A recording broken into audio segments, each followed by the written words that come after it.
Hi, ik ben Thomas Singh, beursbox.nl. Ik ga het hebben over de oorlog in Oekraïne. Het gaat niet zo goed voor Oekraïne, moet ik zeggen. Er zijn namelijk 2 plekken waar Rusland aan het optrekken is. Het belangrijkste, naar mijn idee, is nu bij de grens bij Sumy. En we gaan even de deep state map. We zien hier Sumy, dat ligt hier. En we zien hier noordelijk daarvan dat die Russen aan het optrekken zijn. En dat is een wat vervelende plek. En aan de andere kant, het ziet er naar uit dat de hoeveelheid grond die de Russen daar gaan veroveren beperkt zal blijven. En de reden is logistiek.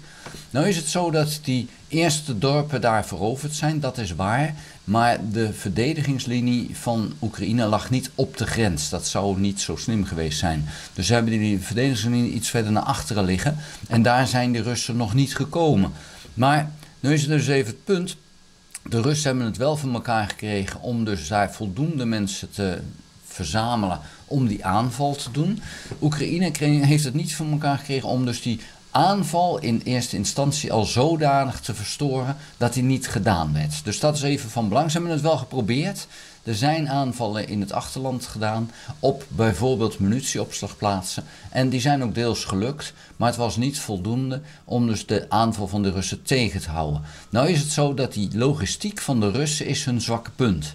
En in plaats van dat Oekraïne die soldaten nu stuk voor stuk eruit pikt, zijn ze nu vooral bezig om die logistiek aan te pakken.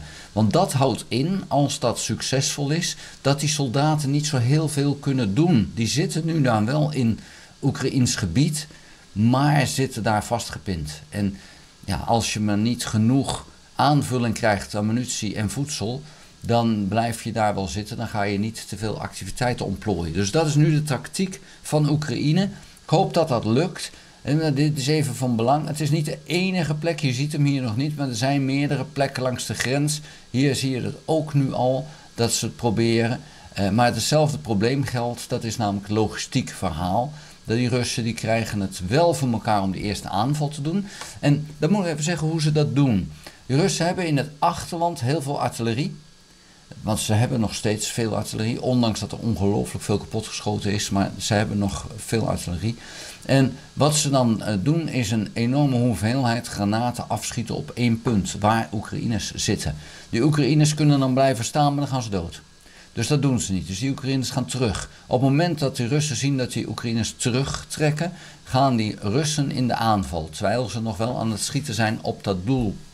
Dus die Russen zijn al bijna bij die stellingen van Oekraïners op het moment dat het schieten met artillerie ophoudt. Ja, dan kunnen die Russen als eerste die stellingen betrekken en heeft Oekraïne weer wat verloren. Dat is mogelijk geweest en is mogelijk omdat Oekraïne niet voldoende materiaal heeft om dat overal tegen te gaan. Dat is namelijk het probleem. Je moet wel overal dan munitie en artillerie hebben. En ja, dat niet voldoende materiaal, dat heeft alles te maken met de hoeveelheid die ze krijgen vanuit het westen. Dat valt enorm tegen. Kijk, om maar een indruk te geven, Nederland had 36 artilleriestukken in totaal. Als je kijkt hoeveel Oekraïne aan artilleriestukken van de Russen kapot schieten iedere dag, dat is gemiddeld zo'n 40 tot 50 stuks. Ja, wat moet een Nederland helpen aan Oekraïne te geven? Wij hadden geen artillerie, dat is niet onze strategie geweest. Deze oorlog is een oorlog zoals Rusland hem voert en zoals Oekraïne hem moet verdedigen. Dat is een heel andere oorlog als waar Nederland en Duitsland zich op hebben voorbereid. Want die hebben een voorbereiding met luchtoverwicht met vliegtuigen en veel meer op raketten en op niet kwantiteit, maar kwaliteit. Dan mag je je afvragen, zou dat voldoende zijn geweest als je rechtstreeks een oorlog met Rusland in was gegaan? Dat is nu duidelijk dat dat de vraag dan maar is. Want Nederland en Duitsland zouden na 3 dagen door een munitie heen zijn. Is dat dan voldoende om die Russen tegengehouden te hebben? Ja, nou die vraag, als je die moet beantwoorden, denk ik dat je kan zeggen van nou, waarschijnlijk niet. Maar daarom hebben wij kernwapens van de Amerikanen om dus daadwerkelijk die Russen dan te zeggen van ja, nu zijn onze wapens op. Het volgende wat we gaan gebruiken zijn kernwapens. En dat heeft Oekraïne dus niet. Die tactiek van de Russen, die werkt nu. Maar die werkte omdat ze vanaf een punt in Rusland zelf, waar ze de logistiek op orde hadden, konden schieten naar de Oekraïnse stellingen. Als nu die Russen optrekken, dan moeten ze die artilleriestellingen verlaten, dan moeten ze naar voren. Maar dan begint het logistieke verhaal, begint dus het probleem te worden. Want de logistiek van de Russen is hun zwakke punt. Dus vandaar dat ik denk dat die ruimtewinst die de Russen nu boeken, dat die beperkt gaat blijven. Nou, dan hebben we nog een ander punt. En dat is dan zuidelijker. En dan zien we dat de Russen enorme hoeveelheden aan grond aan het veroveren zijn. En dat is met name hier bij Pokrovsk. Als we hier dagen teruggaan, en ik zal hem ietsje groter maken. Dan zal ik hem even verschuiven. En we gaan hier dagen terug. Dan zie je hoe hard het gaat. Het gaat hier hard en het gaat hier hard. Dit is 16 mei en ik klik nu door en moet eens kijken hoe snel dit gaat.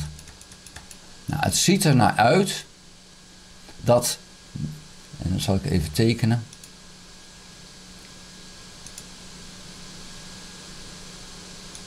Dat dit verloren gaat. Daar ziet het wel naar uit. Het ziet er naar uit dat dit toch ook wel onder een zware druk komt. Pokrovsk ligt hier. Ja, en als Pokrovsk verloren gaat, dan kan je zeggen, dan komt de grens eigenlijk gewoon hier te liggen.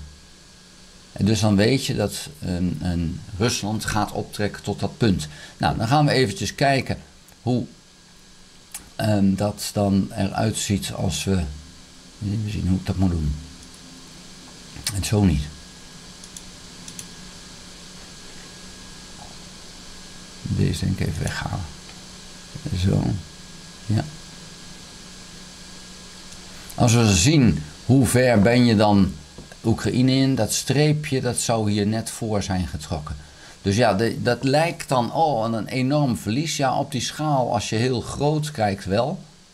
Maar dit stukje, als we dat gaan kijken, en we gaan ook dit stukje kijken, en dan ga je naar dat kleiner maken. Ja, dat is dus eigenlijk voor Oekraïne wel jammer dat het een stuk grondverlies is, maar het stelt voor heel Oekraïne niet zo heel veel voor. En dat maakt dus dat die Russen ongelooflijk veel materiaal en mensen kwijtraken om een relatief klein stukje van Oekraïne verder te veroveren. En je ziet, de Russen hebben nog ongelooflijk veel soldaten, dus het is niet zo dat Oekraïne door maar iedere dag een Russische soldaat neer te schieten, of 1000 stuks neer te schieten, dat ze snel het Russische leger weg hebben. Er zijn 1 miljoen Russische soldaten zijn er in en rond Oekraïne. Dus ja, 1000 per dag, dan duurt het nog wel even. Maar het gaat even om het geheel. De structuur van het Russische leger, gaat dat wel intact blijven met deze verliezen die ze dagelijks lijden. En dus ook die logistiek die dan aangepakt wordt. De logistiek hier ligt wat lastiger, want hier is de logistieke aanvoer wel goed. Dus dat is even het probleem voor Oekraïne. Hier zie je dat de Russen dus wel makkelijker door kunnen stoten totdat ze de verdedigingslinie van Oekraïne gaan bereiken. Nou, dan is de vraag, houdt die linie het? Ja, ik hoop van harte dat hij het houdt, maar hier wordt dus echt wel een flinke winst door de Russen bereikt, maar ten koste van ongelooflijk veel soldaten en materiaal. Maar ja, waarom lukt de Russen dat? Nou, ze hebben onder andere 9 miljoen granaten van Noord-Korea gekregen. Ze hebben minstens 200 artilleriesystemen van Noord-Korea gekregen. Ze hebben raketten van Noord-Korea gekregen. Ze hebben drones uit Iran. Ze hebben minstens 10.000 Noord-Koreaanse soldaten.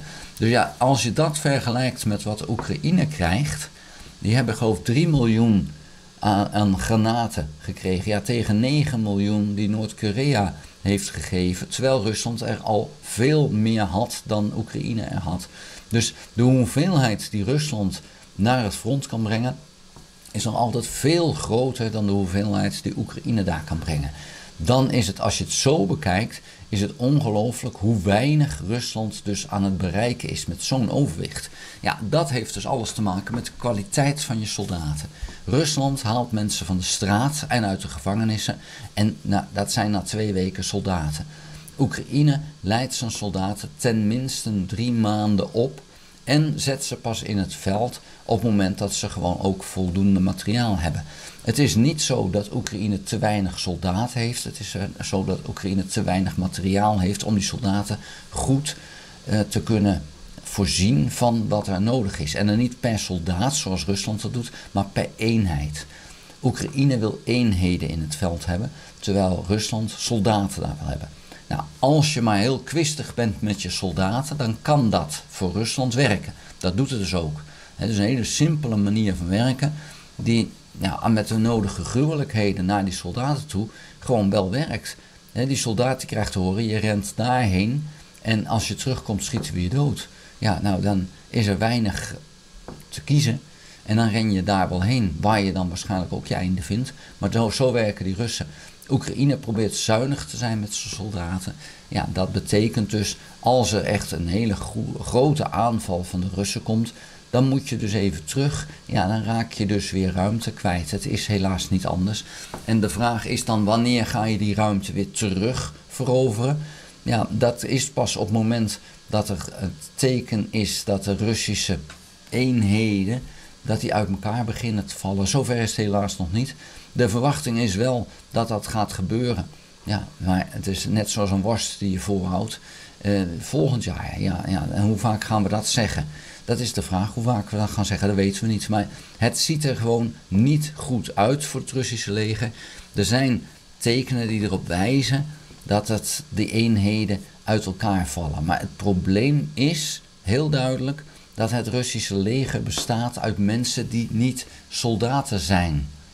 En dat maakt dat die eenheden geen eenheid zijn. En je komt pas in opstand als je weet dat die soldaat naast je er hetzelfde over denkt als jij. En dat is bij die Russische eenheden dus niet het geval, want die mannen zijn gewoon overal vandaan getrokken en vertrouwen elkaar al niet.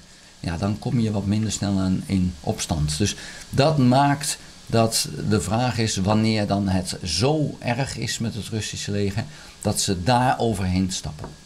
Daar wil ik het voor nu bij laten. Vond je de video interessant? Geef een duim. Heb je nog geen abonnement? Abonneer je dan op dit kanaal. Druk ook op het belletje. Dan krijg je notificaties als ik een volgende video gemaakt heb. Ga ook naar de website www.beursbox.nl. Schrijf daarin op de gratis nieuwsbrief. Dank voor het kijken. Houdoe!